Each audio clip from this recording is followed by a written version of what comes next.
4th episode of the Pop Culture Roundtable. We're back after a little brief hiatus. Some people here are going to be taking some time off soon, so we had to rework our schedule. But we're back and better than ever. This is your host, Liam. I'm joined by Timon. Hello. And Geronimo? Close enough. What's up, everybody? What's your name? It's Ja, not Ja. Jerome. Okay. I swear I was close, bro.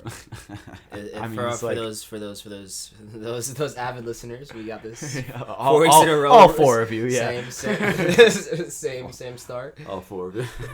Yeah, shout out to all 4 of our listeners. But we're gonna get into some news to start it off. We got E3 happened in our most recent break, so we got a lot of video game news. We got a new trailer for Shang-Chi that had some big reveals. Then we're going to be breaking down the first episode of Loki and the first 3 episodes of Loki and the first episode of the new season of Rick and Morty, which was absolutely fantastic. But first, we have some very pressing news. Probably the largest news story of the most recent news cycle. DC hit us with an absolute stunner. Apparently, it is canon that Batman does not eat pussy. How do we feel about this, fellas? We're feeling devastating. Yeah, it's just devastating to see everyone so mad that Batman's a real man and doesn't eat. No, I'm just fucking. You're like, how do I navigate this? Yeah, I can see it in your face. I don't even know what joke to make here. It's kind of wild. I mean, obviously, it's just the whole concept is hilarious. That like they like felt like it was like the urge to like let us know. Like they like I could have like went my whole life without this ever being a thing and like been totally fine. Yeah, I don't know. I'm feeling like I gotta re-question my idols here. So I know you're a much bigger Batman fan.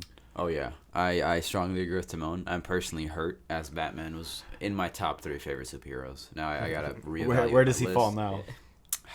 I don't even know. Is he even man. top 10? I mean, this is devastating. This is a hit. I'm gonna have to put him in the Shadow Realm or something. Wow. He's in relegation for the moment until we can decide. I'm very disappointed. For those who didn't see, even though this was pretty much all over Twitter, the reason this story came about is because the creator of DC's Harley Quinn show, which is fantastic, by the way. Yeah, it's a really good show. We are all big fans here. Yes.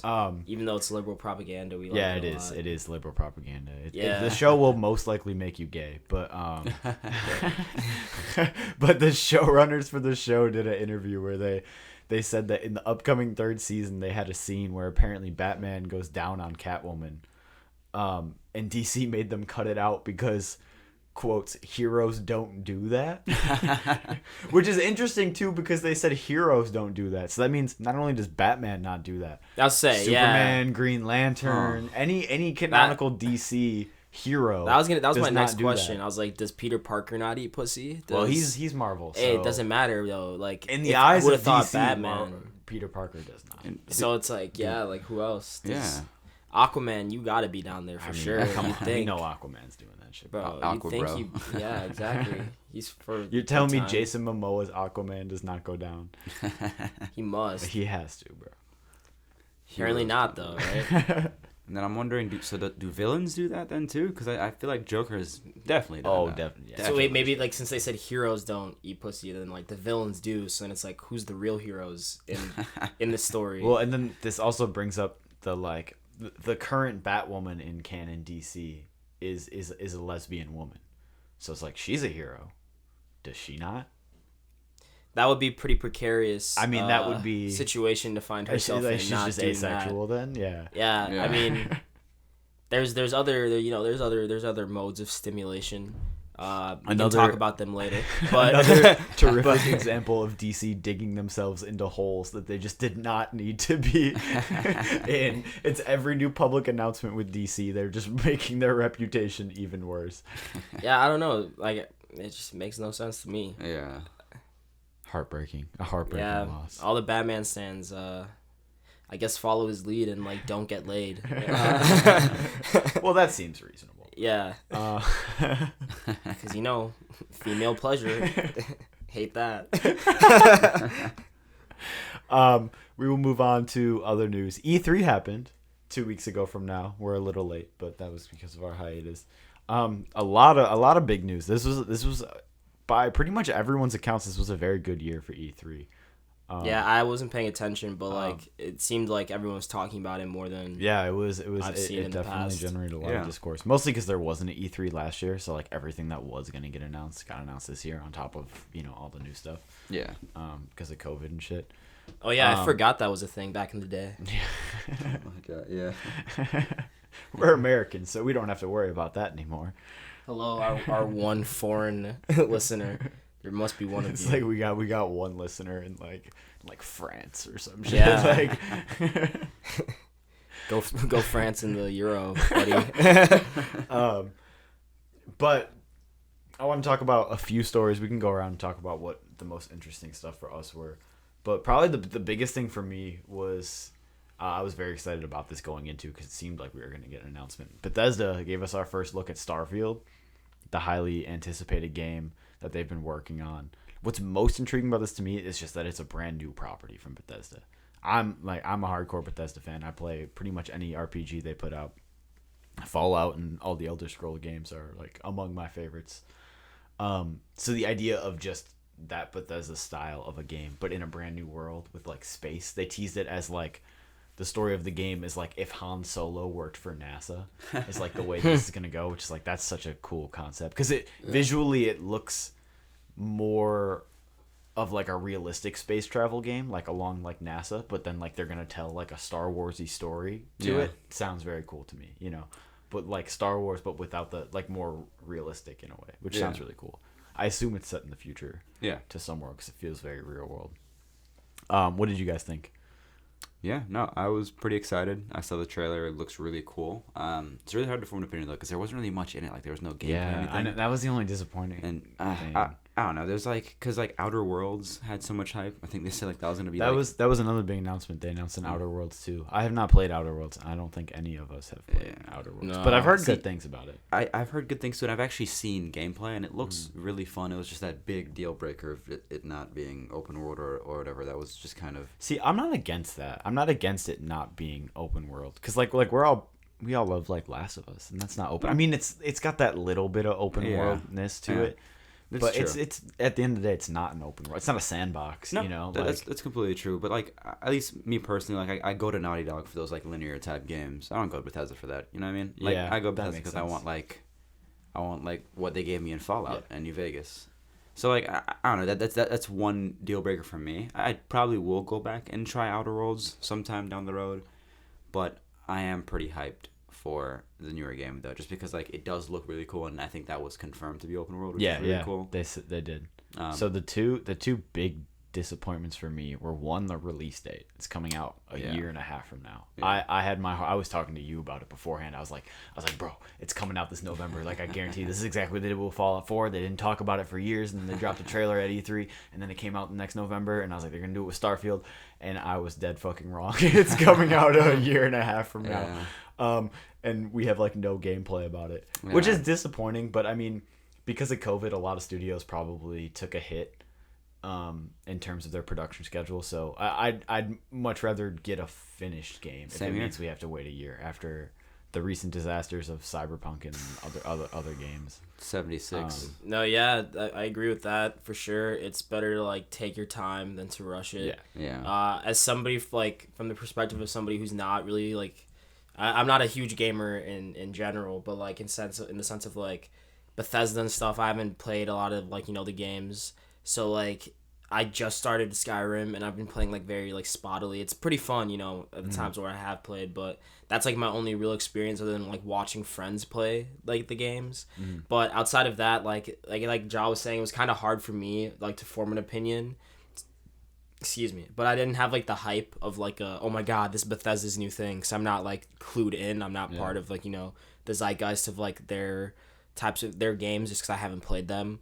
So just like looking at the trailer objectively from like a I don't really have any context kind of like perspective. I was like, this looks cool from the standpoint of like it looked like it was gonna be beautiful. Yeah, I mean, a lot of trailers often do that. Yeah, you know, they look like beautiful because there's no actual like engine footage, gameplay footage in there. So it's like, who knows? I'm sure it will. They've always delivered on that at least. I'm not doubting them at all. It's just like I'm like, I guess coming from the standpoint of I'm wary of getting too hype about it before like anything's been really seen, because like I feel like that's what happened with Cyberpunk, and like you brought it up, I was gonna bring that up, and just like a lot of games, it seems like in recent times like everyone just gets overwhelmingly hype, and this is like just outside of games too, like even like movies and shit and shows, everyone is just constantly getting like really really hype on like really small snippets of stuff that like they're not really giving you anything. This is like the smallest bit of teaser ever, and then like when the thing comes out, even if it's like solid, because you've like hyped it to this level that like it can never really reach those like expectations, then it's a flop and it sucks and X, Y, or Z, and stuff that like should have just been a good game is considered terrible. So I'm kind of just like, it looks cool, but I have no real strong opinion on anything that I've seen. But like I'm gonna, as I play, maybe once I play more of Skyrim, I'll be like, holy shit, I can't wait for this. That's what I was about to say. So as someone, because like me and Ja are like, we're big Bethesda guys over here. Yeah. You know, we're like I know that both of us are going to buy this game regardless. Like, you know, we've talked about it before. But for like you, Timon, like as someone who is not as into it, like what do you need to see from this game in the next like year and a half that would get you to be like on board to like buy it yourself?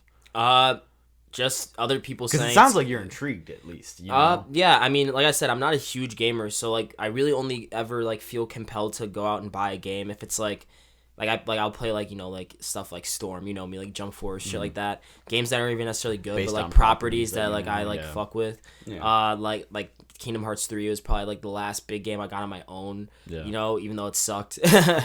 Terrible game. Rip. But just tragic. But you know, like probably just to see people really enjoying it and being like, this is a good game. Okay. Like, you know, like because I still haven't gotten Red Dead 2 and I want to play it. I played Red Dead 1 and that was like one of my favorite games ever. So like it's on my list of things I need to like do and play. But like, you know, everyone also was like Red Dead 2 damn near could be better than the first Red Dead. Like a lot of people's I've heard opinions. pretty much everybody say that. Yeah. So it's like, I haven't played it myself either. Yeah, I need that kind of hype. That level of like, yo, like this is like as good as like Fallout, as good as like Skyrim and stuff like that. And then I'd probably like I'm more likely to jump into this game than to go back and play those other ones. Yeah. You know? So like it'd probably just be like my like way of getting into it. If I liked it enough, maybe I'd go back and play the others. And it's a good starting point too, because it's the first it's new, franchise. Everybody's on the same field. Yeah. You gotta play Red Dead too. I do. I've been like dragging ass on getting the game. I know. It's so long that I keep putting it off. Because I'm always like, I could buy Red Dead, or I could buy this other game and then beat it in half the amount of time, and then play another game and play that, and then it would be the same amount of time that I would beat Red Dead 2. That is fair. Yeah, but bro, it's but I know it's an epic. I gotta start it. I know it's worth it. I will get to it at some point. Yeah. I be spending my money on dumb things. Let me just like go and do this. Just go get this game, get this experience. But other than Starfield, the other big thing that grabbed my attention was the first trailer that had both cinematics and gameplay for Elden Ring. It comes from the writer of Game of Thrones, George R.R. Martin. I haven't seen Game of Thrones. And the creator of Dark Souls. I haven't played Dark Souls. But this still looks really cool to me. Yeah. The trailer was just insane. Like visually, this game looks amazing.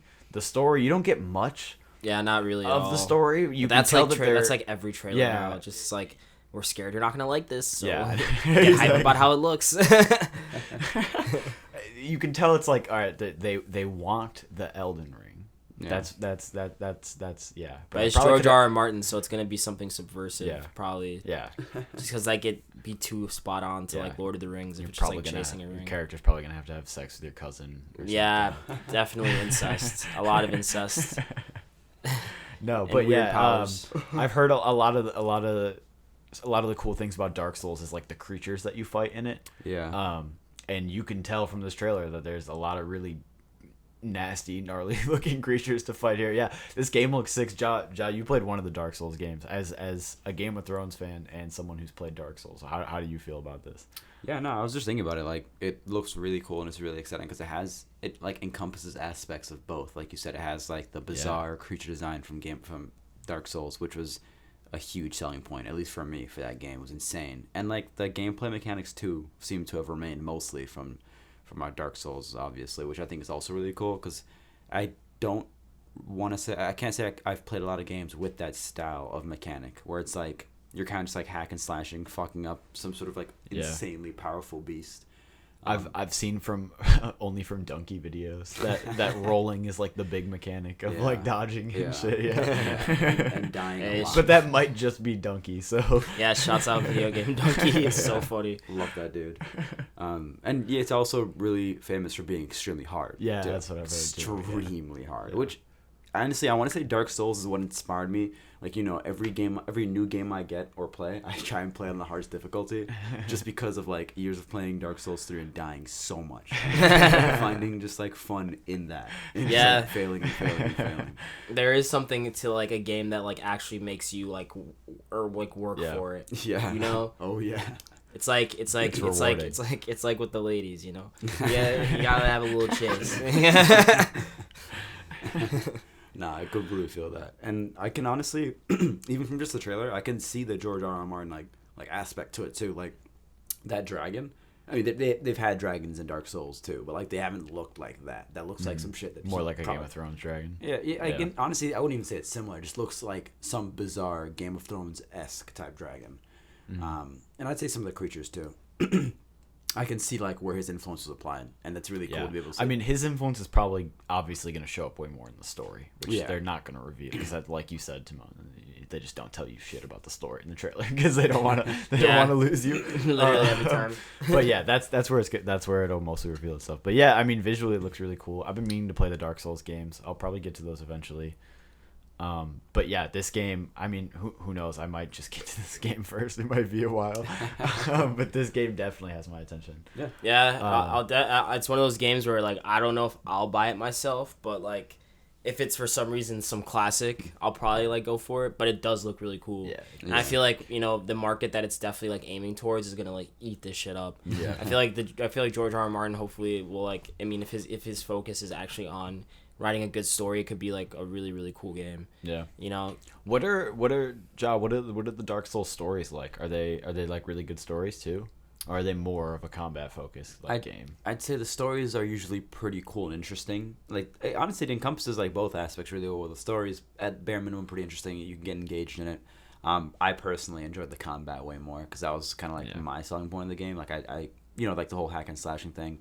And again, there was not, at least I hadn't played a game that was close enough to that, so that's kind of like what pulled me in. But the stories have always, at least that for the third one, has always been really good. Okay, that's cool. Then this should be very exciting then. Yeah. Mm-hmm. What about you guys? Anything else at E3 that sort of caught your eye? Yes.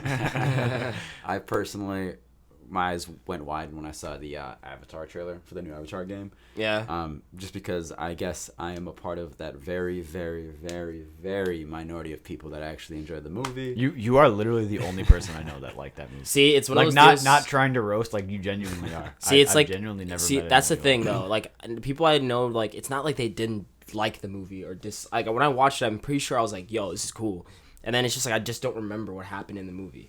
Huh. You know what I mean? Like that's like my problem with the movie is like it's very long. It's too, just like isn't it? It's not really bad. I don't think it's like bad per se. It's just like for me not memorable. But like I feel like, you know, that's a very like I never saw it in theaters. Did you see it in theaters? No, I didn't either. So I feel like that might make a difference. Yeah, I feel like that might have made a difference for me personally. I feel you. I saw it in theaters, rewatched it a few times. I personally can remember the plot very vividly. Yeah. I will say there's some nostalgia like attached to it that was the first movie I saw in 3D actually ever. Okay. Yeah. Really I feel cool. that. That's cool. It was really awesome. Yeah. See, I'm just not a fan of 3D. It gives me headaches. It's like cool. It's like I don't like doing it all the time. Like I don't want like Furious 9 in 3D. But like in a situation like that, I definitely. There's some like that was a movie that was like made to be shown in 3D. You know what I mean? Like movies like that are like cool. Yeah, like Spy Kids 3. Yeah, no, literally. Yeah, but movies where it's like, it's like How to Train Your Dragon 7 in 3D. It's like, bro, this was not meant to be 3D. You're just trying to make money off this shit. Yeah. But yeah, the game. The game was fucking insane. Like, I played the game, and the crazy thing is, I don't think a lot of people explored the game. Therefore, that's why I didn't. I'm not gonna lie, I did not even bother to watch the trailer or look up anything about it because I didn't like the movie. So like, tell me like, what is the game? Is it like an open world? Is it like a? I'm speaking about the older game, like the one that came out right after. The movie. Like based on the movie game. Yeah. Oh, okay. Yeah, the first one to come out. That one was actually really fun. It was open world. That was back when video game like movie tie-in games were like actually good. Yeah. They like actually put in effort into them, and they would actually be really fun. It was really good. It's like a choose your own story type game. You could play as a human or one of the, I forgot the name of the aliens, but one of the blue alien dudes. That actually sounds very cool. Literally open world. There were vehicles and stuff like that. It was honestly one of the, like, at that time, one of the most fun games I'd played. I genuinely loved that game so much that I played both sides. Like, I literally beat the game, came back, beat it again on the opposite side of the field. Oh wait, weren't they the Na'vi? Yeah. Also, now I think about it, it's this all feels a little too similar to like Native Americans and like what happened here. Maybe that was the whole point. I think maybe so. that just ran From over what my I remember, head. Yeah. I watched it when I was a kid, so that the humans flew just over like my come head. in and just like they just like take the land, and like. And then we got our good old I forget the guy from Pocahontas, the prince guy, who she's like, oh my god, I'm gonna betray my race. But he joins them too, which is the crazy thing. Yeah. And I can't remember, it was like a company or something that was extracting as much, I forgot the name of the resource. It was like a metal or something. Yeah, some planet. Almost maybe I'll rewatch it. Maybe there is some value there. See, it's like I would, but it's so long. It is a lengthy movie.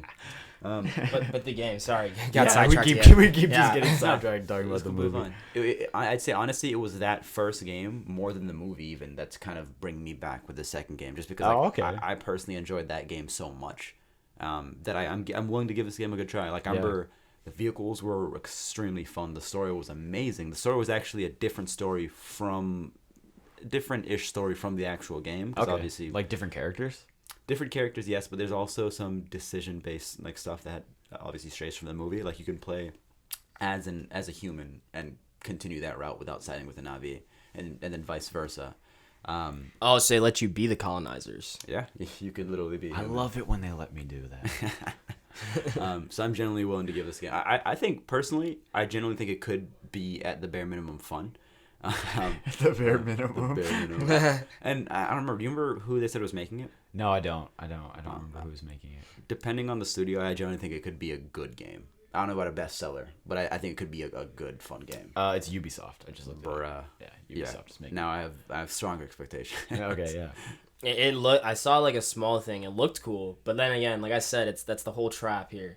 They always getting you with like it looks cool, and then you pay like $80, and you're like, why? Yeah, because games just keep going up in price. Yeah, but like, I feel like because of your experience with the other ones and stuff, with the other one I should say, then maybe like I'll check it out if it like ends up being good. Yeah.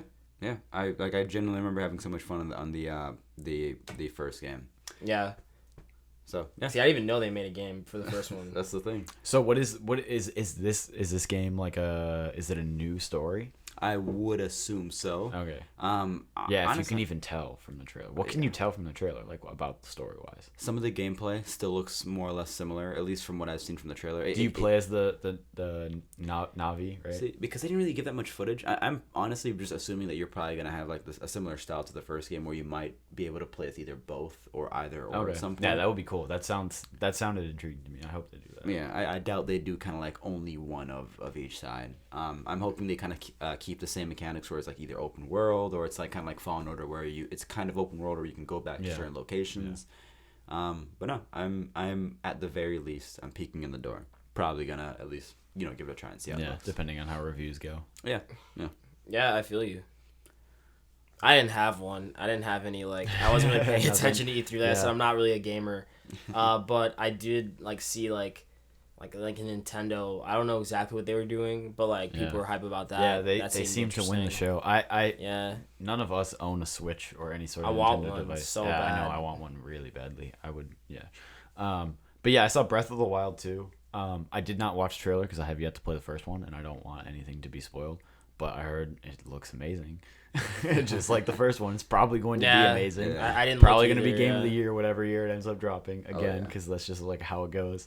Yeah, and then a new Smash character from Tekken. I forgot which one. I haven't played Tekken since like PlayStation 1. So, but yeah, other than that, the only other big thing was Square Enix is making a Guardians of the Galaxy game. They gave us some footage for. And it's like, it's that thing where it's like, it looks cool, but like, so did the Avengers game. Yeah. And did Square Enix do that one? Yeah. Like, that's the fuck. Like, and see, like, Square Enix made tough. Kingdom Hearts, right? Yeah. So it's just like, bro, they're just like. The engine's sick, but it's like, it feels like they're making games, but like being forced to like be under like the Disney meat grinder. You know what I mean? Like, and like, it just, it's bad. I mean, I'm saying this potentially. I want to work in this industry one day. Disney, I love you, but here's why. But like, it kind of stifles creativity. You feel me? Yeah. So like, no, I don't blame them. The only Square Enix game recently that I've played that I've enjoyed is Battlefront 2. But I heard that when that game came out, it was absolutely horrible. It wasn't even playable until like a year later, and now it's great. It's super fun to play now.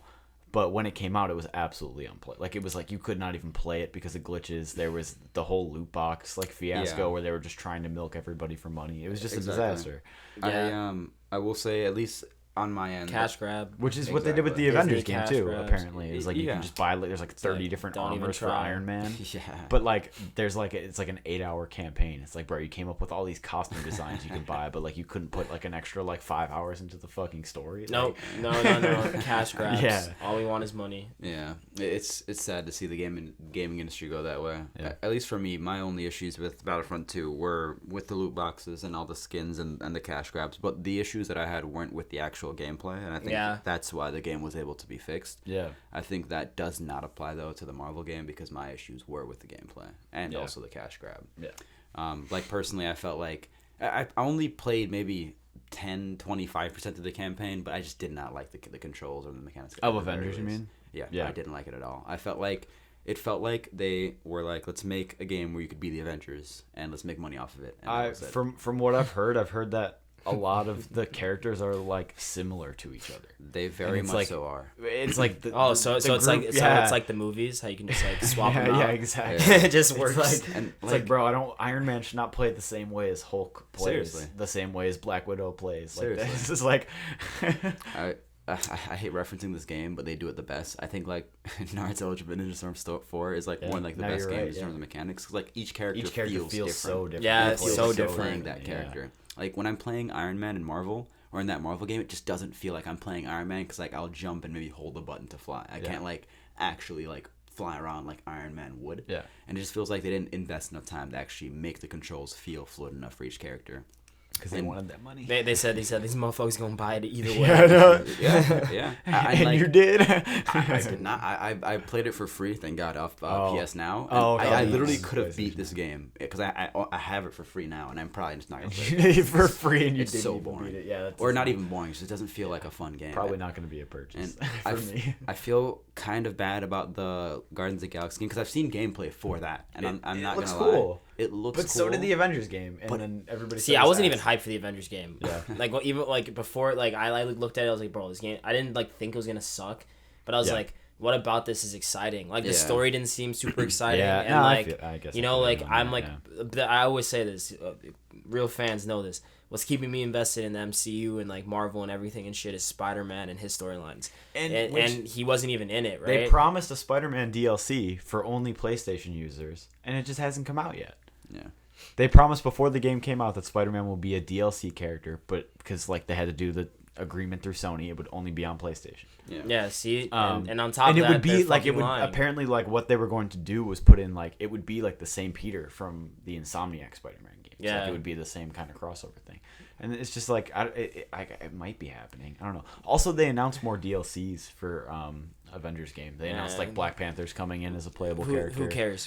This shit sucks. But that's exactly the point. It's like you could tell by the like trailers that it wasn't gonna be a good game. Yeah. Like not like a good game, but you could tell that they weren't really trying. Yeah. Like it was like what? Like you saw like 3 things where like it was like all of them like just like punching. It's like every single one of these motherfuckers just punches. I get that they all throw the ones, but like that's the only thing I saw, and like it didn't seem like they were like, you know, in a trailer like that, if you have some like cool ass like shit, like the Storm trailer. I remember because like I watched part 1 of Naruto when I was a kid, and then like read it and shit, and then like I fell off, and then like because like details, I was bullied, and then like later on, you know, like I like watched it in college, and like afterwards one of our friends, Yemi, shouts out, he did like the artwork for Pop Culture Roundtable at yemi.ak. I literally don't know who that is. And at Yemi _AK, he's a very talented artist. But he like put me on to, you know, Storm, and was like, yo, like these games are sick. Like I know you like Naruto, and I remember he showed me the trailer, and I was like, holy shit, every single one of those, like that's a perfect comp, because every one of those really you could just tell that it was like all of them were just like different. Like they all like seemed like they had and like, there's things like about them. Fucking like 50 characters in that game. Exactly. There's like 10 Avengers. There's like not even, they don't even put everybody in. Yeah, it. exactly. There's only like 6 playable characters in the game. It's like, bro. So I don't know. It may be like, I know you played that Ultimate Alliance game. I don't know if that game does it better, but like even though that game, like at least back then, like, you know, we didn't expect more. A little bit. It's so that Ultimate Alliance is more of like, it has the feel of like an arcade style game. Yeah. So like that's kind of the appeal, is that the characters aren't that different from each other. But even then, that makes sense. So like everybody has the same basic like attack moves. Like everybody has the same punch. Everybody has the same kick. Like X, you know, like, you know, square and whatever attacks. But then like every character does actually have very unique like power up and special abilities that are actually really fun. And like it is they like they like damn near did a better job in a game that wasn't even trying to do that. They I'm trying to remember, 'cause it's been a while since I played, but like Deadpool, I remember, has a very cool move where he like pulls out Uzis and like just shoots everybody. like Blade has a cool move where he busts out a shotgun, and like Wolverine. In Ultimate Alliance 2, they added a really cool dynamic where like every player has a unique power up like move with a different character. So like every 2 characters have a unique combination, like kind of like how in Storm, like there's like the team up attack. Yeah, like how Naruto and Sasuke have like a special one. But they do that with like a group of like 40 playable characters, and it was actually really cool. But like, you know, Square Enix apparently just can't figure that shit out. And I feel like they with would, unlimited budget. But that's the thing, they would if they could. But I feel like Disney's just like, okay, these are the things you have to check on the box. We need to make sure it's freemium, where like they buy a game, but then they need to keep paying for more shit, because fuck them. And then everything else about the game, it's like fuck, okay, just like make sure it's like it's done within this time frame. And then it's probably just like dudes like not sleeping, jacked on like Adderall and coffee for like 48 hours. Like every 48 hours, they get like an hour of sleep. But like it's probably even worse. Yeah. And then like they shit out something that's not creative and uninspired, because they're uninspired and under like parameters that do not foster creativity. And then we're all like, oh my god, these games suck. It's like, well, let's wait 5 years because they're working for the 70-hour weeks. Like, yeah. I don't know. I would rather have them take, like you guys were saying with Bethesda, like the thing that like really like stuck out to me, not to like backtrack, but we're still talking about E3, where it's like 25 years in the making. That shit's older than me. Yeah. It's older than all of us in this room. So like I feel like that there does come to something that's like there is something to say, you know, about taking your time and actually making something that's like good. Yeah, that's totally. Like my last word on anything around this. No, it's like, I don't know. I mean, I hope that Square Enix learned their lesson from the Avengers game, and that they'll actually put time into this Guardians game. Because one thing is, like, you only play as Star-Lord in this game. Yeah. And some people were mad about it, because they were like, I want to play as all the Guardians. And I'm not against it if it means that the gameplay is way better. You know what I mean? Because it's like, if you're not going to put the time in to make all the different characters unique, then yeah, just give me one character and focus in on them. You know what I mean? Pick the most fun character to play as, which is probably Star-Lord, because he's probably the most unique from, like, a gameplay fighting perspective. Yeah. Maybe not. Maybe Gamora is. No, I think of it. But I mean, it just makes sense. Really, that just be Star-Lord punching though. Well, he's got like he guns has and stuff. No, I said she really just be punching. Oh yeah, at least he has like guns. But I mean, she can like fly. Yeah, true. With like his like so maybe boots. it is Star-Lord. But whatever. Yeah, I don't know. This is a game where it's like, when it comes, I'm not gonna get invested in the hype into this game. Yeah. But like when it comes out, if it gets really good reviews and people say Square Enix redeemed themselves, I will totally buy this game, because I love the Guardians of the Galaxy. Like, why would I not play this game? See, I'm at the place where like I'm not getting invested. I'm only gonna get it if like I probably would just like try to play if like one of y'all get it. Yeah. Or some shit. Yeah. Type of thing. Or like when it goes on like crazy sale like 5 years from now, I'll be like, oh, that game was supposed to be cool. Type of shit. Yeah, I feel you. But yeah, other than that pretty much wraps up E3. Now we'll get into spoilers ahead for the first episode of Rick and Morty that we got last week. Whoa, we're talking about some intellectual shit now. Hell yeah. Yeah. So if you're weak-minded and can't intellectually understand Rick and Morty, you might want to tune out now. Okay, awesome. But yeah, no. Last week we got the first episode of season 5 of Rick and Morty. It was and epic. Yeah. It sounded sarcastic, but it actually was. It was a good episode. It was actually a great episode. It was really good. It was very funny. I'm a zoomer. I have to make fun of things that I like. But no, yeah, it was actually very funny. It was a really cool story. It just got me like so. I kind of forgot that Rick and Morty was coming back just because there's been a lot of shit going on. But this just got me so excited for the show to be back again because the episode was so good. Yeah, there's a new one tonight, right? Yes, I believe so. Sunday, we are recording on Sunday. This episode will be out on Monday. So yes, by the time you're listening to this, you will have most likely already seen the second episode. But yes. we've only seen the first episode, so we're just gonna talk about that. Yeah, we're only talk about that. You know, don't worry about it, boo boos. But like the first episode was really cool. Like I don't know with Rick and Morty and stuff. The show is really good. It's like never not good, Yeah. And but like I said, with like our era, like we like do two things. We just like talk about crises that are impending and like do nothing about them and just like laugh about how what's the new life's one? hopeless. What's the new crisis this week? Every week there's a new one. And we just make fun of. We like things, we hype it up, and then we just like to tear ththings down. I think that's humans all like ever since Jesus. That's like basically been what humans do. But like. I like kind of fell into that trap where like Rick and Morty's good. I like it. Like actively every time I watch it, I'm like, this is really good. And then like like even still like when the season's coming back, like I went into it kind of skeptical, and as always, it lived up to like it's like always just good. Really good. So yeah, I really enjoyed it. I thought it was like super funny, good jokes. Overall, like it's in form. Yeah. I'm waiting for them to like really like have. I haven't had at least personally an episode of the show where I'm like, this episode sucked. You know what I mean? I've always been entertained and been like, this is like, I liked this. Yeah. Even if it's like, this isn't the best Rick and Morty episode, I'm always vibing. So I was glad to see that it's still doing that for me, and I really like the show. Yeah. So I was happy. Ja, what about you? No, I 100% agree, man. Like, it's crazy to see them like hit again, because I don't think they've ever like missed. I don't think I've ever seen a Rick and Morty episode that I don't like. But like I will say, in terms of like season premieres, this is probably my favorite. It was actually really cool. Yeah. It was really cool. Yeah, just being a season premiere probably is one of the best. Yeah. Like it was a really cool start. A lot of like Rick and Morty-esque twists in there. It was a really very cool. like classic Rick and Morty formula episode. You know what I mean? Yeah. Like with the whole like army in time or whatever Yeah. thing, like trying to kill. Like that's so Rick and Morty. Like that's just so that show, and it was perfect. It was like, so funny. Yeah. Crazy style, man. Like you look left and then something comes from right. Escalates from 0 to 100 within 0.2 nanoseconds. And then you end right where you started, but like things have changed. Yeah. The Dan Harmon method. There's a whole science to it. Yeah. I love it, man. I love it. But it's good to see that it's still working, and they can still do new things with it too. Hell yeah.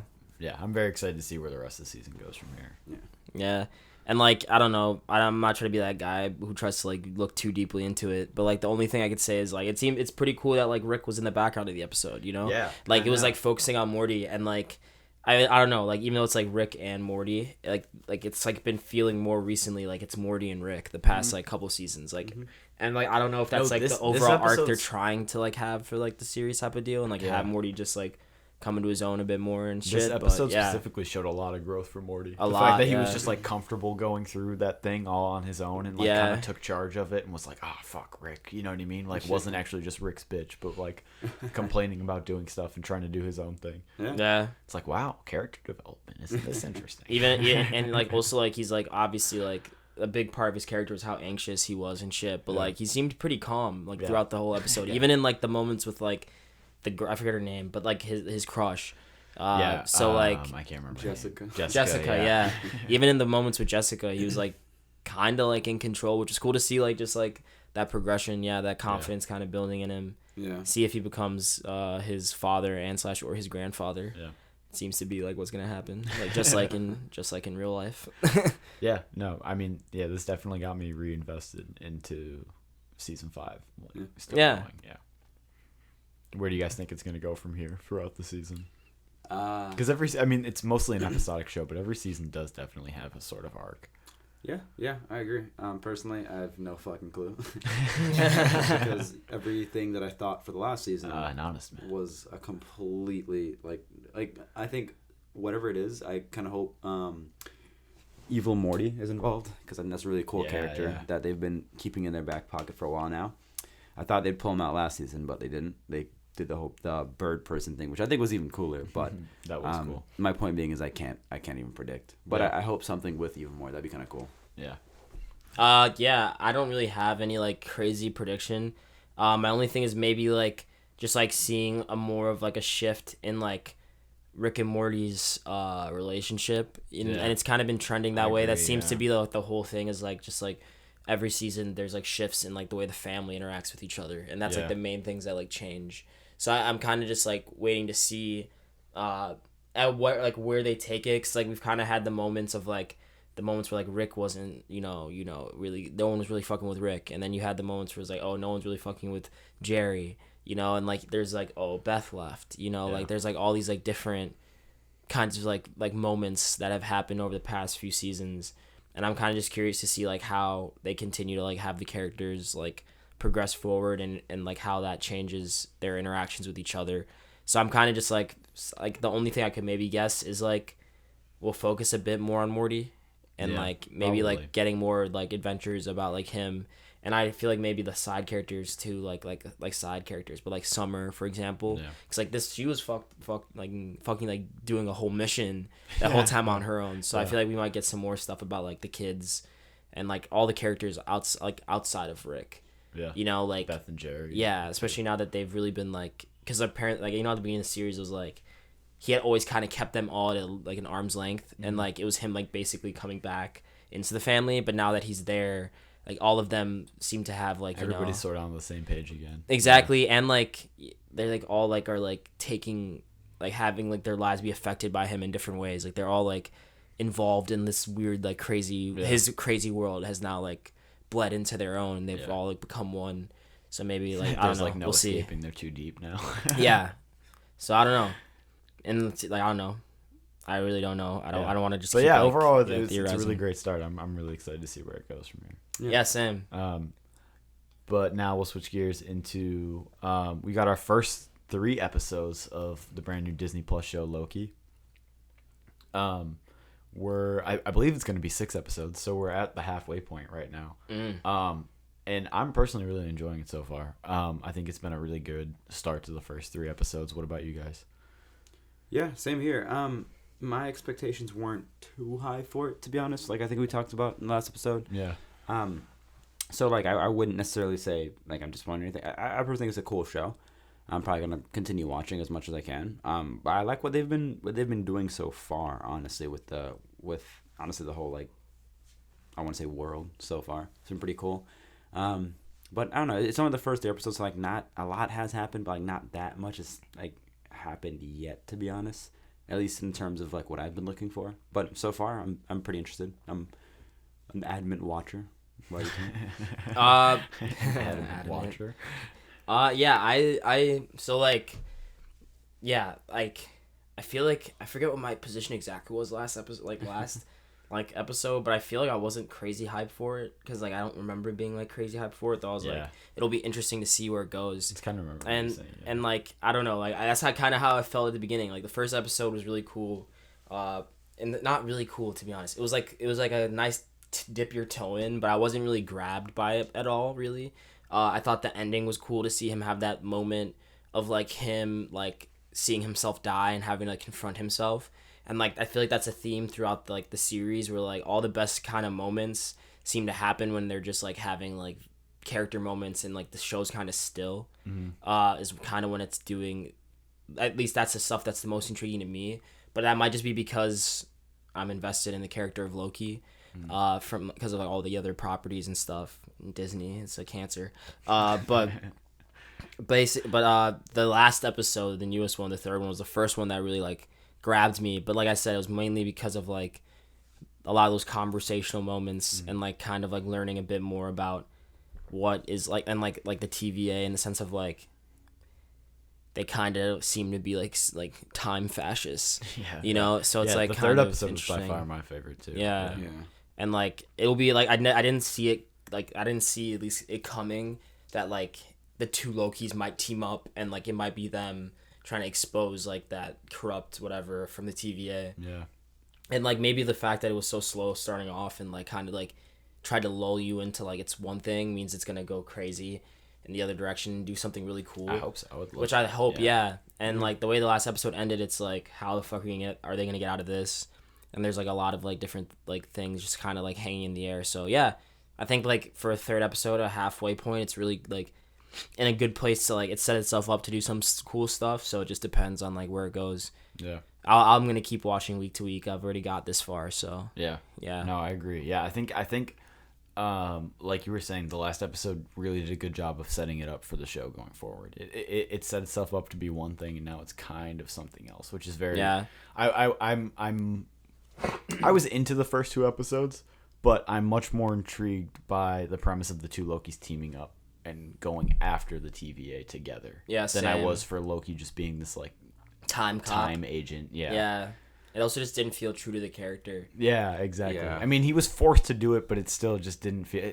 It's Loki. Like he has to step out of that at some point. He's not going to listen to an authority figure, you know. Like yeah. Plus, it leaves the door open for him to like return like into like the main canon of stuff. Yeah, should be kind of cool. Even though like I'm big on like deaths and like stuff like that should like actually be like they should happen so they can be meaningful.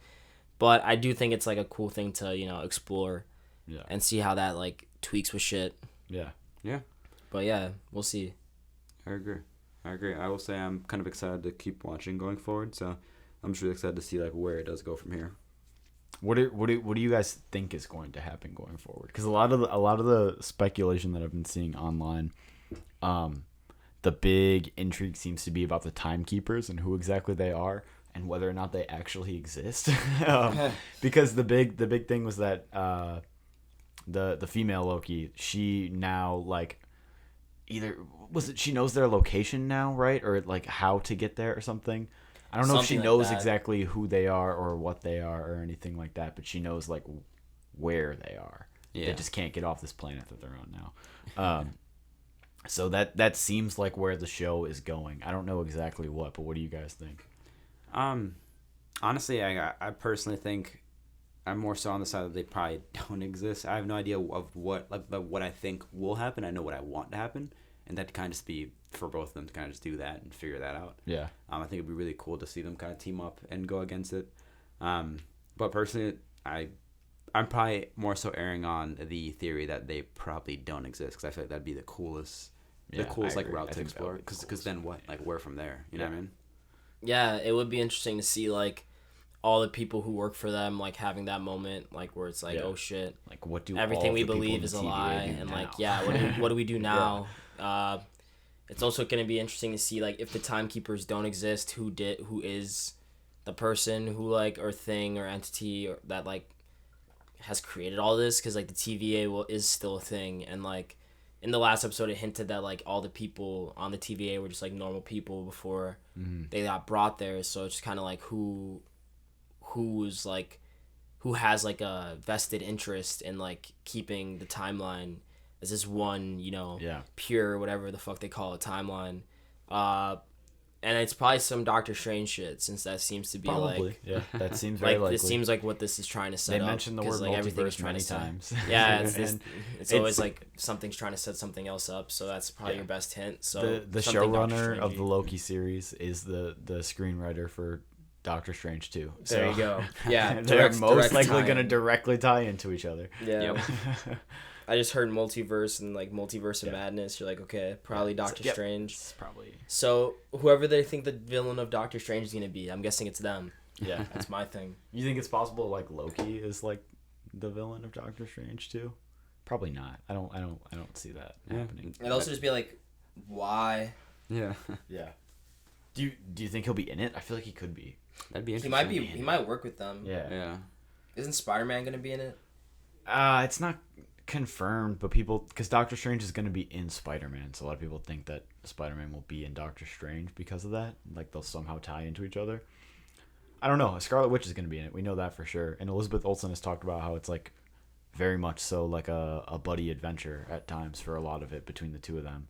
So that would be interesting if Loki's thrown in the mix there, and then it's sort of a trio, and they're just kind of playing coy about that. Because I would love to see that the three of them would have such a cool dynamic. They're such three different characters. Yeah. Especially Doctor Strange and Loki are like same powers-wise, but completely opposite people. It would just be so cool to see them interact with each other because they would absolutely hate each other. Yeah. But like have to work together. Didn't they? No, because Loki died in Infinity War before they pulled up to Earth, right? Didn't like in Ragnarok? Yeah, they did for I forgot there, Doctor like Strange didn't he teleport them to see? Yeah, he like put him in the pit where he was like falling for like 30 minutes or whatever. He took them to what's the homeboy's place. Yes, so they kind of already have beef with each other. Yeah. Yeah, that would be really cool. I would love to see them interact with each other to some degree. Yeah, I mean they wouldn't in the canon and everything. They wouldn't have met yet. Yeah, because like that. Yeah, that's true. That Loki has not met him. But you know Doctor what I mean? Strange is very well aware. Yeah, he would. Does Scarlet Witch know Loki at this point?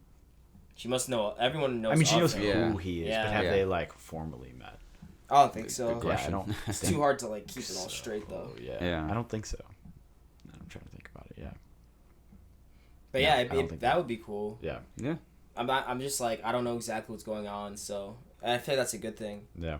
That's like they said this is supposed to be like David Fincher-esque, so like this big mystery, and like it just kind of hasn't been. But like it's true. just like they haven't really set up anything to like try to solve. You know. Yeah. The only mystery was like who's like we're searching for this Loki, and then immediately like gave you the Loki, so it's like I don't know. Yeah, I'll say the one thing from the beginning of the show that was really intriguing to me was like the whole like it's like sorry Loki, you're just not the hero of this story. It's like that's tough, can't change that. And like seeing him just look so defeated watching his death and the death of his mother, I thought that was really cool. Yeah, the idea of him being like, no, I want to be, so I'm just gonna go out and change that. Some Naruto shit, like yeah. I think that's really cool, and I hope that they play with that more and like sort of Loki's psyche and what exactly is going through his head after watching him die and know that the chosen timeline is him just dying before he gets a chance to do anything that he really wants to do. Yeah. But also like choosing to die in a way. Yeah. Because like he saw that nigga like beat the Hulk up. So like he must have known, but like he like I don't know. I feel like he like made a noble sacrifice. I feel like maybe he like watching that might make him be like, damn, I do find like a bigger purpose. Cause like he like kind of was making fun of the other Loki, and like her like big like divine purpose of trying to find the timekeepers and shit in the last episode. So maybe he's like kind of like on to the point of like we're insignificant, we don't matter. It's having one of those moments, just like an actual existential crisis. Yeah. And like that, it'll be curious to see if that just like pushes him even further down like that path that he did go. He eventually went down. Yeah. In like the chosen timeline, I guess. That would also be very cool to see. Yeah, I would like to see that. In the superior timeline or whatever they call it. The sacred timeline? Yeah, I don't know. It's like the sacred timeline. Yeah, and the Aryan timeline or whatever they say. The space fascists. But yeah, it'll be it's interesting. Yeah, no, I agree. But yeah, other than that, I'm definitely very excited for the show going forward. I think we all are. Same here. But I'm intrigued. You're not excited? I'm like not necessarily excited. I thought the last one was good. You know what I mean? Yeah. Because like I thought the end was good, but I'm still like, you just got me to be like, okay, you know. So I need like the next episode needs to deliver. If it's like in the vein of the second episode, or the first even minus like the last like 15 like minus the last like 20 minutes of the first episode. Yeah. I'll probably like be like, eh. Yeah. And then maybe like I mean you know it's only 6, so I'm gonna still finish it off, but like. They'll have to do a hell of something crazy in like 5 and 6 for me to be like walk away from this being like that was worth like following along. You know what I mean? No. Week to week. But I am intrigued as to how it's gonna move forward. Ja, what about you? Are you intrigued or are you excited? I'd say I'm excited. I'm excited. I'm not like worried or anything. I don't, or at least I hope they don't fuck it up. Yeah, I mean, I also hope they don't fuck it up. Yeah, same, of course. Cool character, cool premise, good tools. Let's see where it goes. Yeah, I agree. I think it's got a very good setup to be a good show. Yeah. In the second half. But other than that, that's where we'll wrap it up for today. Fellas, where can they find you? You can find me at Twitter, on Twitter at Jevy at 99. Same for Instagram. Come look for me on LinkedIn as well if you feel like it, but don't if you don't feel like it. If you're trying to connect. If you're trying to connect. That's pretty much it. Or add me on PSN, Pestilence_J. That's it. You can find me on Twitter, Instagram at TIIMON_. You can send me money on Venmo at Timin1. Didn't you just made an OnlyFans, right? Yeah, you can find me on OnlyFans at Liam Baker's house. Yeah, my house. That's just the name of the account. Oh, okay, yeah. Cool. Mm-hmm. Yeah. You might not want to go home anytime soon. Oh no! Unfortunately, I will be going home very soon. Ooh, that's tough. Liam Baker. You can find me on Twitter at _Liam Baker. I'm not gonna say my Instagram because I never go on it, but I do have one. Yeah. Until next time, 2 weeks from now, we'll be breaking down more of Loki, maybe some Bad Batch, maybe some My Hero, more Rick and Morty. And that's it. All right. Thank you, everybody Bye. who was listening. Bye. Goodbye.